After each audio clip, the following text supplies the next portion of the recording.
Greetings to everyone listening to me. I am Emeka Shiri. I have received many calls from many people asking me to make comments on the arrest and trial of Nnamdi Kanu. And I wondered why they're asking me to make comments. Some say they want my opinion, some say they want to know the way forward. Well, I'm a lawyer, and you know that I believe in the rule of law. I heard that he was arrested and returned to the court where he was standing trial in 2017. I was told that he was standing trial and he jumped bail, and there was warrant issued for his arrest, bench warrant.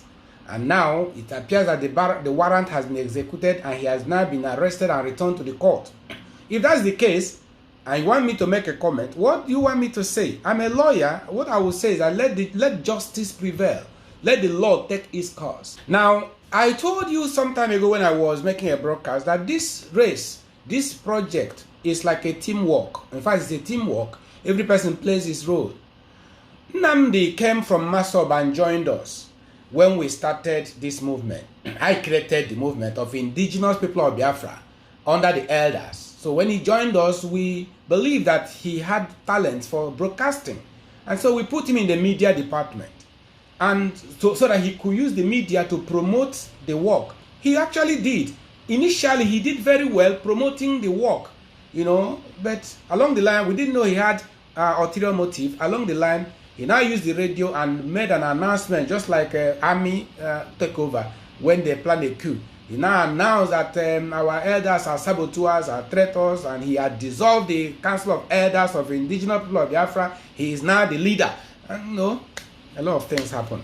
Well, we excommunicated him that time. We excommunicated him on 12th of May 2014. That was when we excommunicated him from this body called Indigenous People of Biafra. So the one he's carrying on with is a fake. He started his own.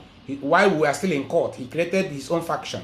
And with the radio media power, he was able to get multitude of disciples to follow him. Well, he believes in his own method. Let me read out something for you so that you will understand the difference. Now, he said this, and he wrote it and posted it, and we copied it.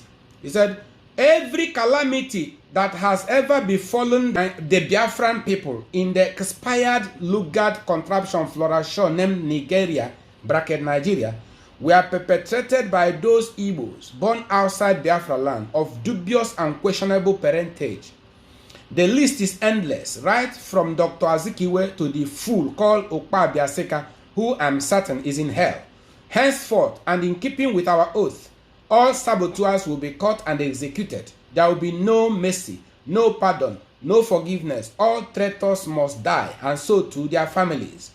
This nonsensical disease of Igbo saboteurs springing up all over the place in the name of having a different opinion in Biafra liberation will no longer be tolerated, especially those who claim they are Biafrans but are supporting APC or APC candidate, unquote. He said, listen, this nonsensical disease of Igbo saboteurs springing up all over the place in the name of having a different opinion on Biafra liberation will no longer be tolerated, especially those who claim they are Biafrans but are supporting APC or APC candidates, unquote. If you have a different opinion from his own, you will not tolerate it. You will not be tolerated for having a different opinion. That is his own method. No more opinion, except his own opinion. Every other opinion will not be tolerated. He continued, the best antidote to lies and deceit is truth. The best antidote to treachery and sabotage is death. To all the amateur lawyers experimenting with Biafra independence in Nigerian law courts and their shameless deceit, your end is near. This is the PM edition of Radio Biafra live broadcast of 14 June 2014 from Enugu, the capital city of Biafra land. In this episode, 3 questions Bilie APC/BHRI will never answer, and which there must be pressure to provide answers are: 1. Why is Bilie APC/BHRI continuing to deceive Biafrans with a court case when there is no recorded case in history where a country got independence through legal method? Ask them to Name one country that got freedom through the courts. Say no to further deceit in the name of Biafra. Join the revolution today. Without violence, there will be no Biafra. No country won't have freedom through legal method. This legal method rubbish is a fraud. No compromise, no retreat, no surrender, Biafra or death, unquote. Without violence, there will be no Biafra. No country won't have freedom through legal method. This legal method rubbish is a fraud. No compromise, no retreat, no surrender, Biafra or death, unquote. Now, a person who has taken a stand, he said legal method is fraudulent, is rubbish. He doesn't believe that. It must be violence. Without violence, there will be no Biafra. Then how do you want me to align myself with him? He has made his choice. So he has done his own part.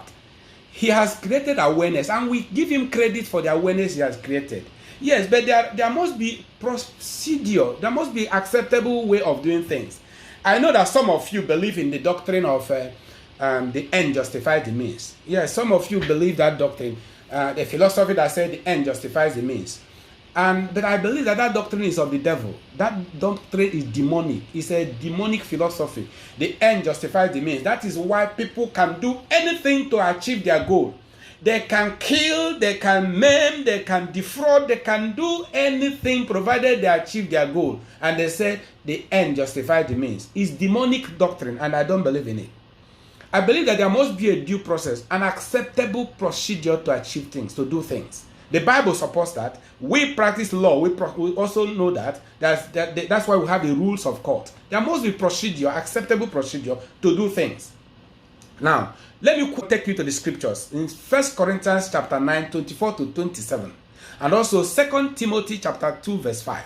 You will see where the scripture is talking about process of doing things. You must follow the due process. Otherwise, at the end, you'll be disqualified. In fact, go and read that place I quoted now. If you don't follow due, at the end you'll be disqualified. Just like running a race, both spiritual race and the physical and the social one we're talking about, that if you run the race in a wrong way, you'll be disqualified in the end, even though you run very fast.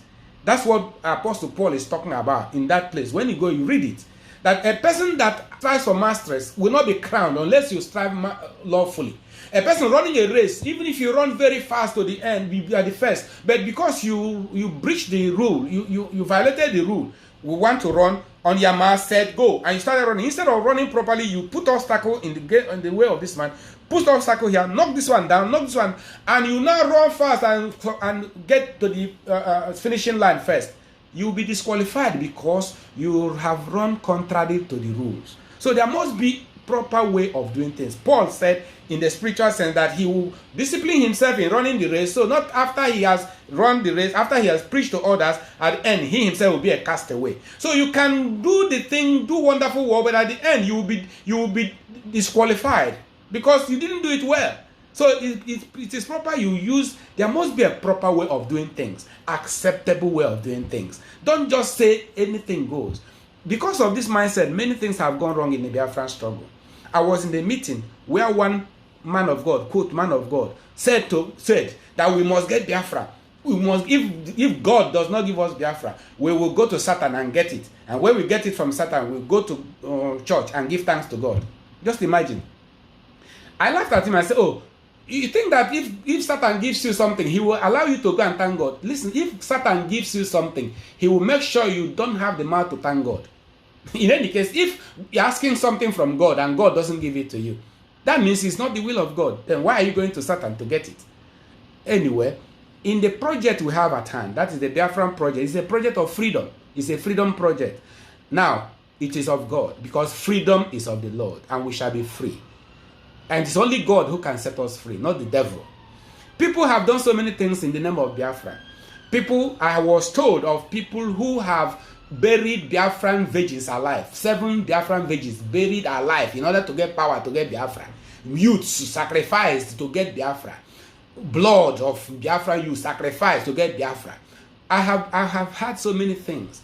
I also heard about those who went to get power, bulletproof, so that bullets will not penetrate them, so that they will be fighting with Nigerian army of police or officers, and so bullets will not penetrate them. At the end, it will fail, because Satan does not give permanent solution to anything. So why don't we follow the due process? Let us follow the due process. You're asking me the way forward. The way forward is to continue with the due process. Right now, we are before the National Assembly. The Biafran case has been presented to the National Assembly as well as in the Court of Appeal. So we are there. Follow us. That is the due process. We shall get there. We are following the same master plan the Biafran elders drew in 1995. We want to get regional autonomy first, devolution of power to the regions. That's why we're talking about restructuring. It is we that created it. The Biafran elders created it in 1995. And it was approved by Nigerian government. That's how these 6 regions came into existence. So we want to get regional autonomy first before we now decide whether to pull out or to remain. At that moment, when we get to regional autonomy, we are like Scotland or like Ireland or like England or like Wales or that other people. At that moment, we will not decide whether to remain in Nigeria or to pull out. When we get to that, we shall decide. But for now, what the Igbo nation wants is a restructured Nigeria by devolution of power to the regions. So I want to say it that Nnamdi Kanu does not speak for the Igbo nation. We have taken a decision, and that is what we want. We want devolution of power to the regions. We want the regional autonomy. We want restructuring by way of devolution of power to the regions. That is what we want. So follow us. If you want the way forward, just follow us. You can see our contact details on the screen. You can email us, send us email, join us in our town hall meetings of the customary government. And there's no problem. We have our meetings in the open. We have judicial immunity. Nigerian government does not arrest us. The police does not arrest us. The army officers, police, soldiers, they do not arrest us because we have judicial immunity. We conduct our meetings in the open. And even the Nigerian officers, you are welcome to our meeting because in our meeting we speak law, politics, diplomacy. You cannot arrest us for speaking the law. You cannot. Because, in fact, the Bible says that the law is for the lawless. It is those who are lawless that the law will catch. But because we are lawful, we're following the law, you cannot arrest us because the righteous are as bold as lions. So says the scriptures. So we are bold. We are bold conducting our affairs. And we want all of you to join us. Please get in touch with us. You can see our contact details on the screen. You can also see our account details. If you want to donate to this project, please do so. And every donation you make shall be appreciated. Thank you very much for listening to me. God bless you. We shall meet again. Goodbye for now.